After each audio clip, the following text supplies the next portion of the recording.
Necə oldu ki, ölkənin ən elit təbəqəsinin avtoyürücüsü oldunuz və hətta obyektiniz artıq qlobal xəbərlərə qədər gedib çıxıb? Bir gün kimya dərsi idi. Müəllim gəldi, onda Mendeleyevin cədvəlini bizə daskada göstərirdi. Birdən orada qayıtdı ki, onda mən də arxada otururdum. H2O.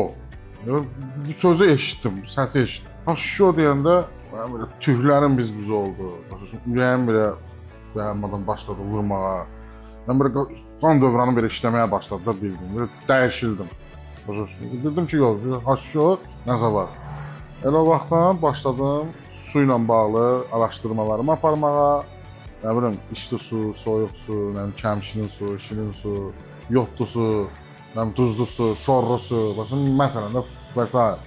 Başladım mən araşdırmağa, həm də dadmağa. Mən başa düşə bilmirəm, bunun obyektdə nə kimi bir təsiri var? Görürsən, sən başa düşməmisən deyə moşq olmamısan da. Yəni mən başa düşmüşəm deyə indi mən gəlib bir yerlərə çıxmışam. Nişan, nətər deyim, o vaxt məndən mırt vururdular. Deyirdilər ki, moşq. İndi bax, gəlirlər, qadın alın, qurban olun, başına dönün. Mənim də bir dənə o çerədə salın, mənim də maşınımız admayır. Çox belə yəni vimaniya vermirəm. Bəlkə qiymətləri ucuzdur, ona görə tələbat çoxdur. Yox, elə deyil. Bizdə elə bu ki, ağzında deyirsən şəhərin elitni moykası, başa düşdün? Bizdə valla, yəni elə deyil. Bizdə məsələn avtoyuma 100-dən başlayır, yəni 100 manatdan başlayır. Ximçiska 150 manatdan başlayır. Polirovka 300 manatdan başlayır. PPF məsələn, cəmaatda indi bilmirəm nə qiymətdir.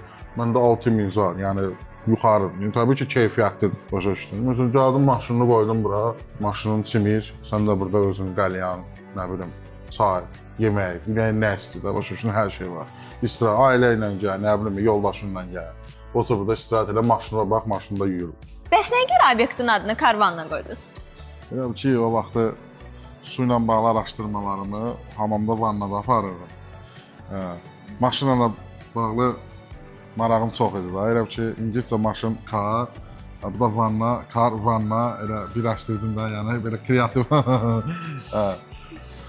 Və belə gəlib gedib deyirlər ki, məsələn, müəllim, bu suya nə vurursan, bu 3 ay toz olmur da maşına yuyandan sonra. Deyirəm, indi görsən, kolanın məsələn sirrini 2 nəfər bilir, bunun da sirrini mən bilirəm. Başa ara deyirəm. Mən indi nəysə, suallarınız azı yoxdur da, indi bayrağı, imkan verin maşınlarınızı yox. Sağ olun. Sağ ol. Adama, nə oldu bu maşın axırı?